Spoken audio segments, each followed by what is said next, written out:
Hey guys, welcome back to the channel. My name is Emiliano and today we're here with Emilia. I'm gonna be interviewing her about her IB experience, just pre-IB, during the IB, post-IB, how she did, how it went, any tips, tricks, suggestions, etc. So stay tuned till the end and you'll find timestamps in the description.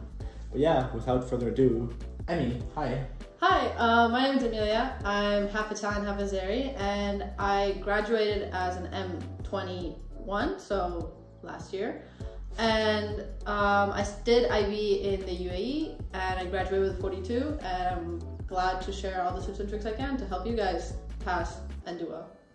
Nice. So let's start with like before the IB, because I feel like there's the pre-IB stage, there's the 2 years where you're doing the IB, and then there's the uni post-IB stage. So pre-IB, did you do something to prepare before you entered the IB?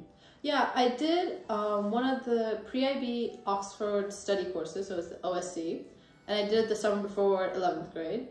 And it was 2 weeks. We had, the way that it was structured is that you selected 4 courses. I selected 3 like proper classes, like it was chemistry, biology, and psychology, because those were the classes I expected to take as HL, and then I did. And then the 4th class was something about, it was called IB Expert, so they were going to teach us about extended essay, CAS, and TOK. And so the way it was structured is like you had 2 weeks. 1 week was the whole week you would have kind of like uni classes. It was on one of the Oxford campuses, so you would go to classes if you're in university. And so 1 week was 2 courses, the other week was the second 2. In the end, I don't think it affected drastically how I did in the IB. It was a very fun experience, and I got to meet a lot of other future IB students, and I got some resources. But it wasn't, I doubt it was a determining factor, but it was definitely an experience that helped the direction I was heading into in the IB. So if you miss out on it, it's not the end of the world. It was definitely a fun experience. I would recommend it, but it's not the end of the world if you don't do a pre-IB course. So what would you suggest somebody do a specific course or courses, learn something online or relax? What would you suggest somebody does before the IB? I think that depends on who you are as a person. If you are heading into the IB and you feel like you're already struggling in early high school and you're worried about the IB classes because they're very difficult, they'll hit you like a truck. But if you're on top of all your work, then really just enjoy the summer. If you want to get, for your own sake, some more security and feel like you're starting on a better foundation, I believe there are other like pre-IB courses you can do online or get a head start on the content that you're going to be seeing. But again, I'd say enjoy your summer, because the last summer you're going to have before a very tough 2 last years of high school. So enjoy it while you can, because the next summer as well is going to be tough with you doing all the IB work in the first year and getting ready for the second year. It's like, because now we're in med school. I was worried before med school. I was like, oh, it's the summer before med school, I should be doing something, I should be preparing, like I can't just get here not knowing anything. But there's nothing really that can prepare you for this. Just enjoy the summer you have, make the most of it, and then you go with the flow. So you mentioned like preparing for specific courses. Did you know what you wanted to study before doing the IB, or how did you choose your subjects? I think I had it a little bit easier than others because I knew what I wanted to study. I definitely knew I wanted to go into university and do something science related. In the end, I decided medicine. And I knew I enjoyed biology, I enjoyed chemistry, and psychology seemed like the most scientific social science. So I chose that as my social science. So I think for me, it was pretty easy to select my courses. Maybe I was in between for HL if I wanted to do psychology or English. In the end, I was happy with my classes. I did chemistry, biology, and psychology HL, math AASL, English, Lang Lit SL, and French SL. If I could go back and I could change some of them, I would definitely have chosen to do Spanish ab initio, because as an Italian, Spanish is significantly easier, and it would have been less of a load, I'd say, if I chose to do Spanish ab initio, having the advantage of knowing Italian and worrying less about a language class and focusing on like my stronger, harder HLs. English was also an in-between between that and psych, which one I want to do HL-SL, because English is known to be an easy HL. Like, it's still tough work, but it's the easier of the HLs to do and manage. in the long run. A quick maths question, because I get a bunch of questions asking whether to do AA or AI. Yeah. You did AA. Yes. Do you think there's a difference for medicine specifically? Do you think it would have been better for you to do AI or AA? No, I think AA was the correct choice, and because we were the first class that had AA or AI, so we were already thrown into the deep end because our teachers were unsure about which one was required for university. Because I know some universities in the UK for medicine are very specific, and in the end, AA is the math that you should be taking if you want to do mostly anything science related. AI was known to be the easier one, but it just has a different focus in the course. In the long run, I don't know how they are different. I just know that they have different focuses. AA is the one that you should be picking if you want to do anything medicine related or science related. Okay, that's good to know. And guys, like if you heard her, medicine, AA, maths. Now moving on to like during the IB stuff, there's a bunch of different timelines for the IB, so I'm going to dive into the mocks because that's something that we all went through or go through. And you didn't do exams, did you? No, ours were cancelled in the UE. So how did you approach mock exams, knowing that they were like your final exams or were going to be a big part of your final grade? We weren't actually told it was going to be a big part of our grade because our exams got cancelled 2 weeks before they were supposed to happen. Okay. But we knew that with everything up in the air, they were very important. And I think I should have studied earlier than I did, but maybe like a month in advance or a little bit more. But it's not terrible if you do it 3 weeks before, but just not the day before the exam. And the lifesaver for mocks and any future IB exams is past papers. We're lucky to have a lot of websites online that have years-long past papers, and even if the exam's not going to be exactly the same, most of the questions, especially you need to see when the courses were changed, because that's when the questions change, and you learn not to memorize the past papers, but how to do those questions. If you can do all the past papers, then you're good to go. That's how I studied for my mocks, and they went great. So that's your main resource for studying. That's how you studied. And that's how you would have studied for the final exams had you known you were going to do the final exams. Oh, that's good. You do as many as you can. There was rumors that there was a person in our school that had, not my year, that had printed and done all the possible past papers, so he knew almost every single question that the teacher gave us, because they're all past papers. Like most of the IB teachers don't make up a question to give you because there's a lot of like specifics that they need, so they use past papers, and that's where you get them. Yeah, the mocks, that's fair. Our teachers did that too. A bunch of past papers for the mocks. So the IB has a bunch of different assessments, the IAs, all the TOK, all the EE. Did you prioritize one over the other? How did you manage your time between the 2 years and all of those different assessments? It was difficult, but the way that our school had structured had helped us a little bit because they made us do our extended essay first, which was good in the long run, but also not too great in the long run because we had just started IB. Granted, it was in the second semester. But you're only 1 semester into the IB. You haven't gained all the skills that the IB is supposed to teach you. And that's the whole point of the extended essay in the end, is that you can apply these skills and write the best possible research essay as you can. So it was good that we got it done and over with, but in the end it got extended because a lot of people were having issues. Some of our supervisors were not the best, so we didn't get the best advice or direction. And so a lot of us were at risk of not passing or getting a very low score, so they got extended, and it helped doing it a little bit later in the year after we had worked on it for so long, because you can see how much what you know has changed and how much better you could do. And then the TOK was another one. TOK and IAs were more of the difficult ones to handle because they kind of overlapped. But I focused more, it was 40-60, let's say, to the IAs, 60%, because that was, especially for the science ones, they're heavy. And they're long lab reports. For the psychology one was also a very heavy one, but luckily our teacher had done it like months before most of the IA started, so we didn't have to worry about that. So I really hope like the schools that you guys are in have it well structured, because if you do it all in senior year, that makes it very difficult. But that in most of the situations that you have no control over because the school has just structured a certain way, but I'd say focus on IAs a little bit more, but TOK, you can't leave that to the last minute either. Yeah. Did you do the TOK exhibition? Or was that not your class? We did something called a TOK presentation. Oh yeah, me too, because then they did the exhibition. Yeah, exhibition was the year after us.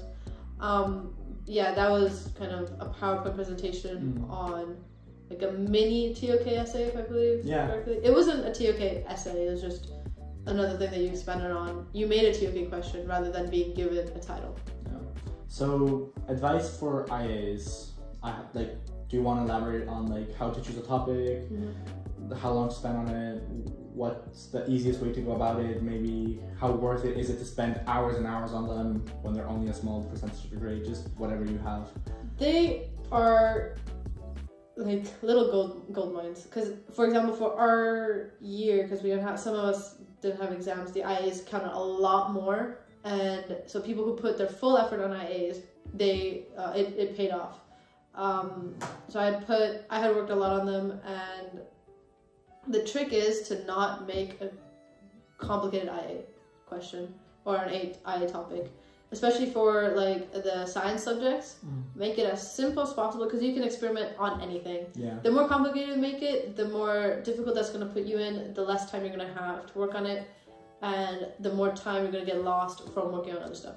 So it's always about making it as simple as possible, because that helps you focus on what they want you to talk about, which is like evaluation and critically thinking about a simple topic, rather than having an ambitious or like too hard of a topic. Yeah, and same for the EE, I'm guessing. Yeah. Like just go simple, try to drive the message home. We were told to use the, what is it called? The guide mark, what you marked on, the mark scheme. We were told to use the mark scheme as like a checklist. Were you guys told that too? That was like our golden rule for EE and IA. Like, read the mark scheme and then just use the mark scheme to see what you're hitting, what you're not hitting, and then what you're not hitting, make sure to touch upon so that you get a good or a better EE or IA. I guess that's for everybody. Because the way that, like, the trick is to do the things that they want you to do. So that's why the mark scheme or past papers are like the holy grail, because they tell you exactly what they want, and as long as you do that, then you're good to go. So we were also given the checklist. Same with our EE. Our EE was also, there was the EE book. Like we had some sort of, it was a PDF given to us, but it was like some like PDF. It had all the mark schemes and examples of research questions. Because the one thing that for us they kept telling us, or at least with my supervisor, make it specific, and I just thought it was specific enough, but you can get much more specific than what you think. And it's all about like being specific, simple, and that helps you focus less on a broad idea and focus more on critically thinking and evaluating, because that's what they want. Yeah. So now moving on to the post-IB segment. We're both in med school, which is not easy. Would you say it's harder than the IB? Yeah. By a lot. Definitely. Like, yeah, it's the same with, there's nothing that can prepare you for it. Like, I think they advertise that IB is going to prepare you for university, and it definitely probably softened the blow for us, but nothing can prepare you for this. Do you see a difference between us that did the IB, like, and our classmates that didn't do the IB? Do you think we're equipped the same, regardless of whether we did the IB or no, or do you think there's like a difference? Is it big, is it small, or is it like no I think there's small differences. Like for example, we have an advantage on the content. There's some content that we had seen already in IB. And also certain skills that we gained, like research skills, writing skills, critically thinking skills, and like stuff that they're teaching us here in class. Like in our bioethics class, they were teaching us about like informed consent, a bunch of requirements for research in bioethics to make something ethical. I had learned 95% of that in my psychology HL class.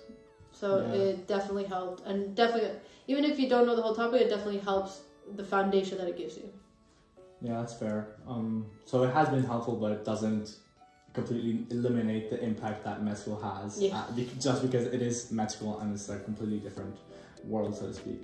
So would you do the IB again, or would you recommend, if you could go back in time to your younger self, would you be like, yeah, you should do the IB because it's the best thing you can do? Would you perhaps try to do another curriculum, APs, A-levels, anything like that? Or would you stick by the IB again? I think I'd stick by the IB. Like, it was tough. I complained a lot about it. All my classmates did. But in the long run, it's definitely helped. Like, in university, it also depends on what you want to do. Like, knowing that I wanted to do medicine or some STEM course, I knew that IB was the best fit for me because it was going to prepare me as best as I could, no matter how difficult or challenging it is, because they have to push you that hard so that it's easier in the long run. And do you remember how you studied during the IB, like the methods, past papers, stuff like that? That's what you said. And has it changed now in uni? Do you study differently? Is it still past papers here in uni? Is it the same as you studied in the IB, or is it completely different? I had to change it. Like, the way that I would study in IB was also like I need to take notes for almost every single class, because writing down would help me learn and make like schemes or mind maps, or like for example for psychology I've had this huge Excel Google Sheets thing with all the case studies, which I think might actually help here for our clinical cases. But the gist is there's a lot of writing and a lot of mind mapping, etc., and past papers. But I had to change, like I don't have the time now to do written notes for every single class. I had to change to much more active learning, is it? Like what? Like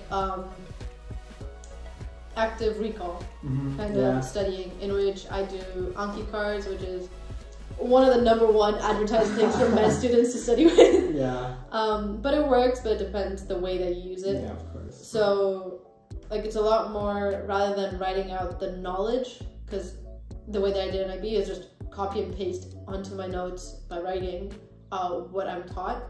But this way I have to manipulate it in a way where I ask myself a question, and that forces me to retain the information, collect the information from back of my head, and understand what I am teaching myself. And then it also helps with study groups. Like in IB, I did not enjoy studying with groups of friends because we couldn't focus, or it just wouldn't work. Like I preferred a lot more studying on my own. But in med school, study groups are much more helpful, and our professors preach it, a lot of other students preach it. You have to have a study group, and it helps a lot more in med school because everybody is similar to you study-wise. Like in high school, not everybody takes it as seriously, or you have different study approaches. And here, everybody has the same goal. Everybody has the same need to understand something. So being in a study group, explaining to each other or helping each other, because we all know how difficult it is. Everybody here is supportive of each other.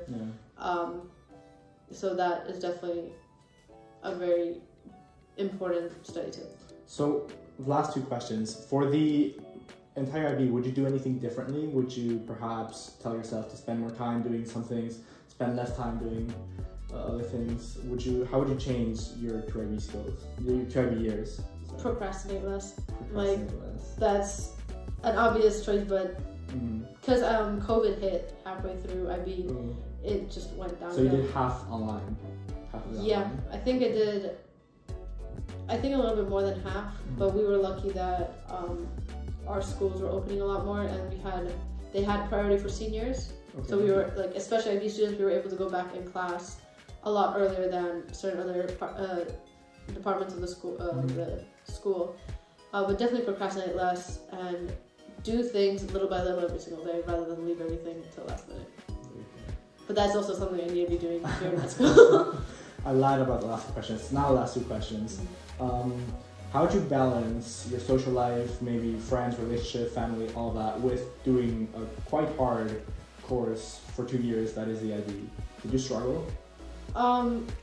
A little bit, yeah, because I was at sports after school, so that would take a big chunk of my afternoon off. But I knew that I could not cut it out of my lifestyle. Like, if I had focused entirely on studying, went to school every single day, came back, studied till late at night, repeat, I knew that I would not be able to handle that. It would burn me out. You need to have some sort of outside thing. For me, it was sports. It was the way to de-stress, relax, keep my mind off of it, and keep myself healthy, which then also helps with studying and learning because higher cognitive function. But there are sacrifices that you need to make, and that's just the way of life. Same thing in med school, where here it's a lot less time and a lot more work. But it's difficult, but you have to try to find a balance. If it's because you're studying too much but not hard enough, like a problem that would be like you're studying 7 hours a day but you don't see the results. For me, whenever that would happen, is I feel bad, but that means I'm not doing something right. That means it has to be quality over quantity. So there is a way to study less but reap better benefits, have more efficient study methods, and get better out of it. So then, like writing every single day, all my notes, a lot more time consuming and a lot more passive learning, otherwise than active recall, where it's harder. It's like a struggle to force myself to change that way of learning instead of just writing, but literally answering questions to myself and re-explaining content that I just learned. It's much more difficult, but it's so much more helpful in the long run and time-wise.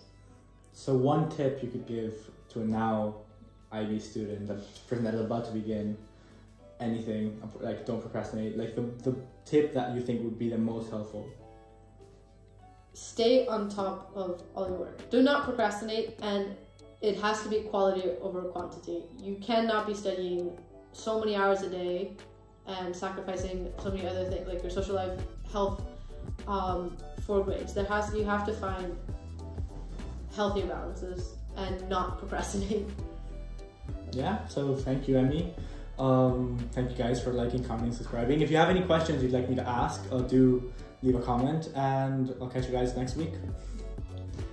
Thank you for having me. Cheers. Great. That was good.